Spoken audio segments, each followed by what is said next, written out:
আজকে মূলত আমি এসেছি আমার কনস্টিটিউয়েন্সির বিষয়ে কিছু আলাপ করার জন্য। আমার কনস্টিটিউয়েন্সি হচ্ছে কুমিল্লা 11-14 গ্রাম। এটা একটি উপজেলা, একটা কনস্টিটিউয়েন্সি ছিল এবং ভোটার সংখ্যা হচ্ছে 4,20,000। সরকারের বর্তমান যে নীতিমালা, যে অ্যাভারেজ ভোট সংখ্যা 4 লাখের উপরে হইতে হবে, তো 14 গ্রাম সেটা স্যাটিসফাই করে। কিন্তু হঠাৎ করে তাদের খসড়া যে প্রস্তাব, সেখানে দেখলাম যে 14 গ্রাম উপজেলা ঠিক রেখেছে, প্লাস আমার দক্ষিণ পশ্চিমের একটি উপজেলা যেটার নাম সদর দক্ষিণ কুমিল্লার, সেটাকেও 14 গ্রামের সাথে সংযোজিত করেছে।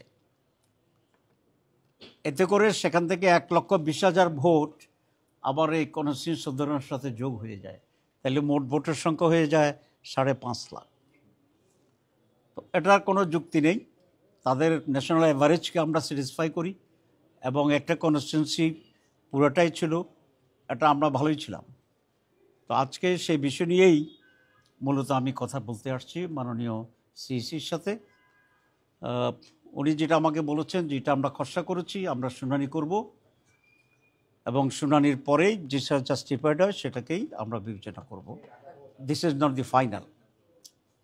আমরা ইতিমধ্যে একটা দরখাস্ত দিয়েছি, আগে 14 গ্রাম যে একক ছিল সেভাবেই কনস্টিটিউয়েন্সিটাকে ঠিক রাখার জন্য, কোনো ধরনের পরিবর্তন না আনার জন্য। তো স্বাভাবিকভাবেই কিছু দেশের কথা, নির্বাচনের কথা তো আসছেই।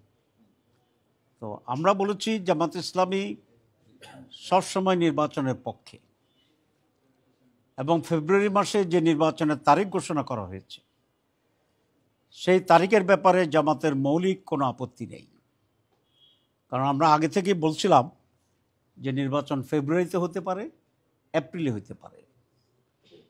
পরে আমাদের আমির ডক্টর শফিকুর রহমান আরেকটা মিটিংয়ে বলেছিলেন যেটা রমজানের আগে হইলেই ভালো হয়। আমরা কখনোই ডিকটেট করতে চাইনি, কিন্তু আমরা আমাদের জাতির পক্ষ থেকে উত্তম যেটি প্রস্তাব সেটি দিতে চেয়েছি।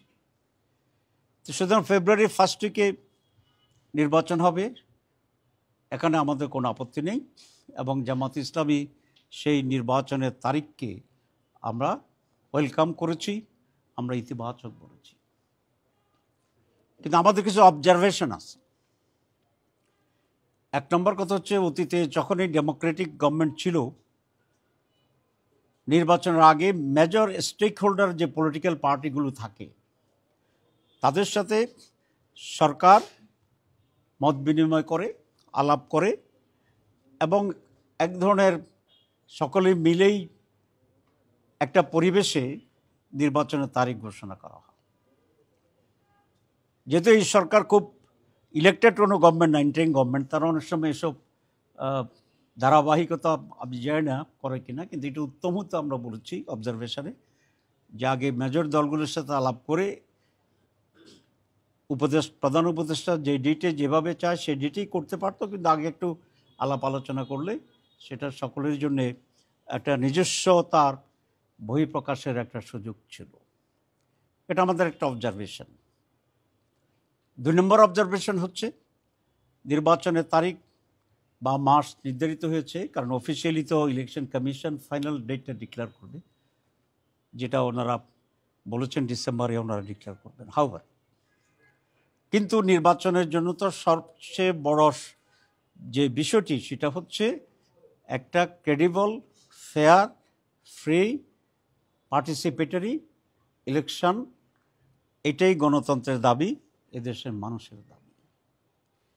3টি পরপর নির্বাচনে ভোট দিতে না পারায়, এককভাবে নির্বাচনে কন্ডাক্ট করে জিতে যাওয়ার যে পরিস্থিতি তৈরি হয়েছিল মানুষের ভিতরে, এখনও সেই সংখ্যাটা কাটেনি যে নির্বাচন ফেয়ার হবে কিনা। সেজন্য আমরা বলেছি সরকারকে অনেকগুলো উদ্যোগ নিতে হবে যাতে করে মানুষ এই কনফিডেন্স পায় যে এবার নির্বাচনটি সঠিক হবে, আমরা ভোট দিতে যেতে পারব। 2 নম্বর, সরকার কমিটমেন্ট দিয়েছিল, আপনারা জানেন, যে রিফর্মস, সংস্কার, বিচার এবং নির্বাচন। তো তাহলে নির্বাচনের আগেই আরও দুটো কাজ সারতে হবে আমাদেরকে। একটা হচ্ছে বিচারকে দৃশ্যমান করতে হবে, সিম্বলিক করতে হবে। সকল বিচারের সময় সম্ভব না, আমরা এটা জানি, কিন্তু এটা সিম্বলিক এবং দৃশ্যমান করতে হবে যে গভর্নমেন্ট বিচারে সিনসিয়ার আছে, তারাও জুলাইয়ের চেতনাকে ধারণ করে কালপিটদেরকে শাস্তির ব্যবস্থায় আওতায় আনবে। আর 2 নম্বর হচ্ছে সংস্কার। এটা প্রধান উপদেষ্টা বলছেন এটা আমার মূল এজেন্ডা। আগের মতোই যদি আমরা থেকে যাই পুরোপুরিভাবে, তো তাহলে what is the difference between this government and the last governments? যেহেতু লাস্ট গভর্নমেন্ট অবৈধ, এখানে বৈধতা আছে। আর আপনারা জানেন যে প্রায় 2 মাস আমরা সংস্কারের ব্যাপারে অনেকগুলো দল একসাথে বসে এক্সারসাইজ করেছি, আমাকেও প্রচুর সময় দিতে হয়েছে, আমরা ঐক্যমত্যেও পৌঁছতে পেরেছি। কিন্তু হঠাৎ করে সেখানে একটা শ্লথতা আমরা দেখলাম যে আমরা একমত হয়েছি, তারপরে কি একমত আমরা এই জন্যই হয়েছি যাতে এগুলো ইমপ্লিমেন্ট করা যায়। তো সেই জন্য আমরা বলেছি এটা আইনের ভিত্তি দিতে হবে, এটা পসিবল। যে বিভ্রান্তি চড়াচ্ছে যে গভর্নমেন্টের সময় এটা সম্ভব নয়, এটা একেবারেই বিভ্রান্তি এবং মিথ্যাচার। আপনারা জানেন যে পাকিস্তানের 70 যে নির্বাচন হয়েছিল, এটা লিগেল ফ্রেমওয়ার্কের মাধ্যমে হয়েছিল। তখন তো মার্শাল ল ছিল ইয়াহিয়া খানের, তো সে নজির আমাদের আছে। আমাদের মুজিবনগর সরকার যেটা ছিল প্রায় 9 মান্থস, তো সেটাকেও তো একটা প্রোক্লেমেশনের মাধ্যমে বৈধতা দেওয়া হয়েছে। শহীদ প্রেসিডেন্ট জিয়াউর রহমান যখন হানা ভোট করছিলেন তখনও সংবিধান ছিল না, উনি হানার ভোটের ভিতরে রেফারেন্ডাম, যেটাকে আমরা বলছি, রেফারেন্ডামের মাধ্যমে প্রেসিডেন্ট হিসাবে বৈধতা নিয়েছেন। এবং আরও 2টি রেফারেন্ডামের পরেও আরও 2টি উনি প্রোক্লেমেশন করেছিলেন সেই সময়। আমাদের এরশাদ সাহেবের সময়ও 2টি প্রোক্লেমেশন ছিল। এবার যে গভর্নমেন্ট আছে এটা তো কনস্টিটিউশন নাই, কিন্তু সুপ্রিম কোর্টের একটা অনুমোদের ভিতরে ওনারা যেটা বলছেন 106 এই ধারায় এই গভর্নমেন্ট এখন চলছে। নির্বাচনের পরে নির্বাচিত সরকারকে, পার্লামেন্টকে এই সব কিছুকে রেটিফাই করতে হবে, এতে কোনো সন্দেহ নেই। কিন্তু এখন এটার আইনের ভিত্তিতে এক্সিকিউট করা সম্ভব। আমরা একটা বিশেষজ্ঞ কমিটি করেছি অলরেডি, এবং তারাও তাদের ওপিনিয়ন দিচ্ছে। আমি পত্রিকায় সাংবাদিক সম্মেলনের মাধ্যমে দেখেছি ঐক্যমত্য কমিশনের যিনি ভাইস চেয়ারম্যান বা আমাদের মিটিংয়ের সভাপতি ছিল, উনি দেখলাম বলছে যে ওনারা এক্সপার্ট কমিটির সাথে আলোচনা করবে। আমরা এটাকে ওয়েলকাম জানাচ্ছি, এবং এক্সপার্ট কমিটির ওপিনিয়ন নিঃসন্দেহে পজিটিভ থাকবে, যেহেতু আমাদের ডাইরেক্ট ইনস্টেন্স আছে। আপনি ইংরেজি একটি কথা জানেন যে example is better than president. তো বাংলাদেশে এরকম অনেক এক্সাম্পল, একটা এক্সাম্পল না, গণভোটের এক্সাম্পল আছে, লিগেল ফ্রেমওয়ার্কের এক্সাম্পল আছে, অর্ডিন্যান্সের এক্সাম্পল আছে। তো যে কোনো একটাকে এখন আমরা ব্যবহার করে এটাকে আমরা বইতে দিতে হবে, এবং সংস্কারের ভিত্তিতেই নির্বাচন হইতে হবে, যেটি কিছুটা হইলেও ফেয়ার ইলেকশনের একটা আস্থা বা ফেয়ার ইলেকশন হবে এরকম একটা কনফিডেন্স মানুষের গ্রো করতে পারে। শুধু আমার দাবি খুব স্পষ্ট যে আমরা অবশ্যই নির্বাচন চাই, নির্বাচনে আমরা অংশগ্রহণ করতে চাই, কিন্তু নির্বাচনকে ফেয়ার করার শর্তটাকে আমরা জোর করে এখানে খুব গুরুত্বের সাথে বিবেচনা করতে চাই। সেই জন্যে ঐকমত্য কমিশনের যে সুপারিশ আছে সেগুলোকে আইনি ভিত্তি দেওয়া, বাস্তবায়ন করা, এবং সেই ভিত্তিতে আগামী নির্বাচন হইতে হবে। আমাদের কিছু বাড়তি পলিটিক্যাল দাবি আছে, যেটার সংসদে একটা পোর্শন আমরা একমত হয়েছি, সেটা হচ্ছে পিআর আপার হাউসে। কিন্তু আমাদের দাবি হচ্ছে PR total, upper house and lower house both, এবং সেই ইস্যুতে আমরা আন্দোলন করব, সেটাকে আমরা রিয়েলাইজ করার জন্য চেষ্টা করব। এটার কারণ হচ্ছে 54 বছরের ট্রেডিশনাল নির্বাচনের পদ্ধতিতে আমরা দেখেছি যে এখানে ফেয়ার ইলেকশন কখনো নিশ্চিত করা যায় নাই। সুতরাং এই দীর্ঘ সময়ের ব্যর্থতার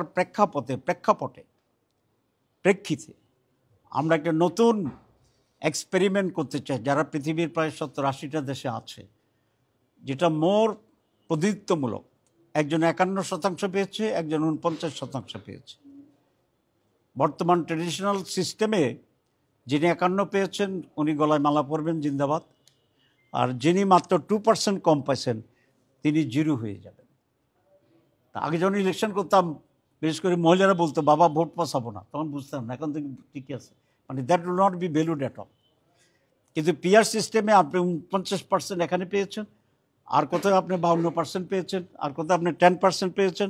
সারা বাংলাদেশের ইন টোটালিটি আপনার স্ট্রেংথটা কী সেটা প্রতিনিধিত্ব হবে, এবং সেই প্রফেশন আনুপাতিক করেই আপনি পার্লামেন্টে আসন গ্রহণ করবেন।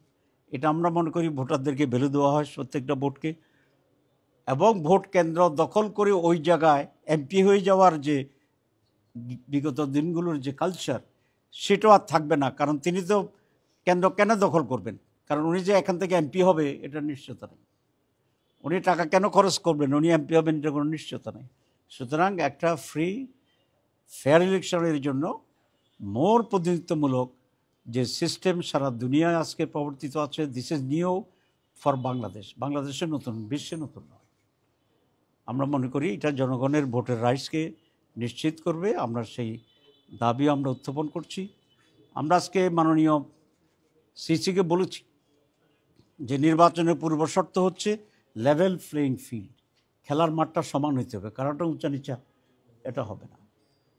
এবং উনি আমাদেরকে নিশ্চয়তা দিচ্ছেন, বলেছেন, যদিও এটা আজকে আমার জামাতের পক্ষ থেকে ওইরকম প্রতিনিধিত্বমূলক নয়, তারপর উনি বলেছেন যে আমার দিক থেকে আমি সাধ্যমতো এই ব্যাপারে আমি সিরিয়াস থাকব।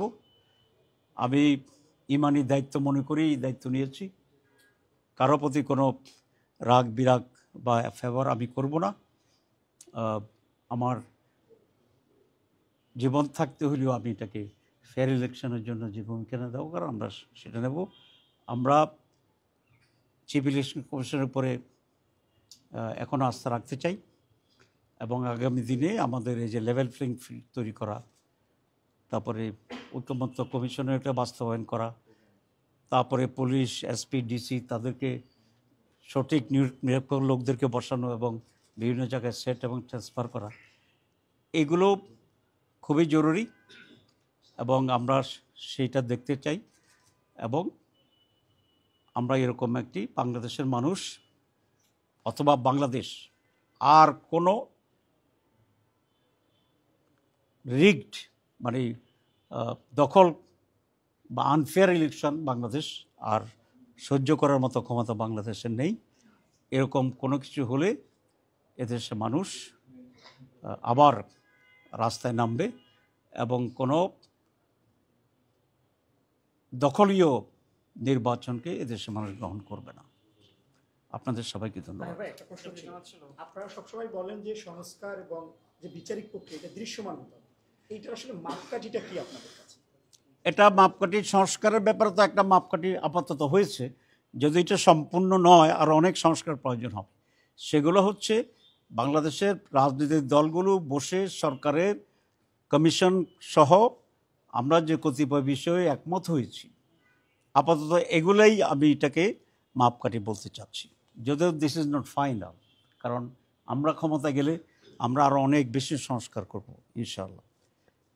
তো এগুলো অ্যাটলিস্ট বাস্তবায়ন করা দরকার এবং এর ভিত্তিতে নির্বাচন হইতে হবে। আইন শৃঙ্খলার ব্যাপারে আমাদের আলোচনা হয়েছে। উনি এক্ষেত্রেও বলেছেন যে সীমাবদ্ধতা আছে, এটা উনিও বলেছেন, আমরাও বলেছি, কিন্তু উনি আশ্বস্ত করেছেন যে এ ব্যাপারে আরও শক্তি বৃদ্ধি করা এবং তাদেরকে মোটিভেট করা, এসব ব্যাপারে তারা কাজ করছেন এবং তারা হোপফুল যে সকলে মিলে এরকম একটা পরিস্থিতি তারা ইমপ্রুভ করতে পারবে। কিন্তু আমরা আমাদের কনসার্ন সেটা আমরা পেশ করছি যে এখানে আইনশৃঙ্খলা পরিস্থিতি এখনও সুষ্ঠু নির্বাচনের লেভেলে পৌঁছায়। ডিপেন্ডস শর্ত। আমরা যেই কারণে জুলাই সনদ তৈরি হয়েছে, আলী রিয়াজ সাহেবের প্রথম দিনের উদ্বোধনী বক্তব্যটা আমি আশা করি আপনারা সংগ্রহ করবেন, যে এখানে সংস্কার করতে হবে। যদি যে সংস্কারে আমরা একমত হয়েছি সেটা যদি আইনি ভিত্তি দেওয়া হয় এবং সেই পরিপ্রেক্ষিতে নির্বাচনের ব্যবস্থা গ্রহণ করা হয়, তাহলে আমরা অবশ্যই সিগনেচার করব। কিন্তু অর্থহীন একটা কাগজে সিগনেচার করার কোনো মানে নেই। একটা বিষয় জানা ছিল, সেটা হচ্ছে কমিশন তো আচরণবিধি নিয়ে কাজ করছে, যেবারে পোস্টার ব্যবহারটা বাদ দিয়ে যাচ্ছে, সেই সাথে বিভিন্ন কেন্দ্রগুলোতে সিসিটিভি ফুটেজের সিসিটিভি ক্যামেরা স্থাপন করতে যাচ্ছে। এই নিয়ে আপনাদের কোনো ইয়া করেছিলেন আপনারা? হ্যাঁ, আমরা তো আচরণবিধিতে কি কি যুক্ত হতে পারে? প্রত্যেক ভোট সেন্টারে সিসি ক্যামেরা ফিট করার ব্যাপারে এটা আমাদের অরিজিনাল প্রস্তাব ছিল এবং এটা আমরা কন্টিনিউ করেছি। সুতরাং এই সিদ্ধান্তকে আমরা স্বাগত জানাই। আর আইনশৃঙ্খলা পরিস্থিতিতে যারা ভূমিকা রাখবে তাদের জন্য যে বডি ক্যামেরা যে প্রস্তাব করেছে, এটাও আমাদের প্রস্তাব ছিল আগে, এটা অ্যাকসেপ্ট করেছে ইলেকশন কমিশন, এই জন্য আমরা ধন্যবাদ জানাই। আর আচরণবিধি ওনারা তৈরি করছে, ওনারা করে আমাদেরকে যখন খসড়া দেবে তখনই আমরা এই ব্যাপারে আমাদের বিস্তারিত মত এবং পুরো সুপারিশ দেব। নির্বাচন সিইসিটা বলেছেন, আমিও ওনাকে সাজেস্ট করছি যে এই চিফ অ্যাডভাইজার যে ঘোষণাটা দিয়েছেন এটা ভালো হতো সকলের সাথে আগে কথা বললে। তো আমি ওনাকে বলেছি আপনি মেজর পলিটিক্যাল স্টেক যারা তাদের সাথে মিটিং করেন, উনি এটাতে রাজি হয়েছে এবং আমরা আশা করি তারা মিটিং করবে। এর বাইরেও জামাত ইসলামের পক্ষ থেকে সরাসরি আমরা একটা ডেলিগেশন দেখা করব। আজকেরটা তো বলেছি অনেকটা আমার এলাকার, আর তার প্রাসঙ্গিকভাবে আমরা ছোট করে একটু জানতে চাই, আপনাদের দলের পক্ষ থেকে কিন্তু বিভিন্ন সময় বলা হচ্ছিল যে কমিশন যেহেতু কোনো ধরনের নির্বাচন আয়োজন করেনি, বর্তমান যারা আছে তাদের আপনারা হচ্ছে মাঝামাঝি অবস্থান, একটা এরকম মতামত ছিল আপনাদের। এখন এই অবস্থায় এসে আপনাদের কমিশনের প্রতি ইয়াটা যে কতটুকু আসলে? না, আমরা তো বলেছি কমিশনের এখন পর্যন্ত কমিশনের যতটুকু ভূমিকা সে ব্যাপারে আমাদের কোনো আপত্তি নেই। কিন্তু এটা হচ্ছে ফার্স্ট রাউন্ড সেকেন্ড রাউন্ড খেলা, ফাইনাল সেমিফাইনাল তারা কিভাবে করে সেটা আমরা দেখব। যদি এটা নিরপেক্ষ নির্বাচনের জন্য উপযোগী হয় এবং যা যা এদেশের মানুষ আশা করে সুস্থ নির্বাচনের ব্যবস্থা গ্রহণ করা, সেটা যদি ওনারা করেন তাহলে তো কোনো আপত্তি নেই। আচ্ছা, নিম্নকক্ষের যে ইয়ের পদ্ধতি না হলে আপনারা আন্দোলন করবেন বলছেন, এটা একটু যদি ক্লিয়ার করতেন। হ্যাঁ, আমরা আমাদের যে মানে নিম্নপক্ষী ক্লিয়ার না হলে আপনারা নির্বাচনে যাবেন কিনা? জি, আমরা তো নির্বাচনে যাবো এটা বলে দিয়েছি, এক নম্বর কথা। 2 নম্বর, নির্বাচনে যাওয়ার আগে যে সমস্ত আমাদের দাবি শর্ত আছে এটা নিয়ে আমরা পার্শ্ব করতে আসি, পার্শ্ব করব।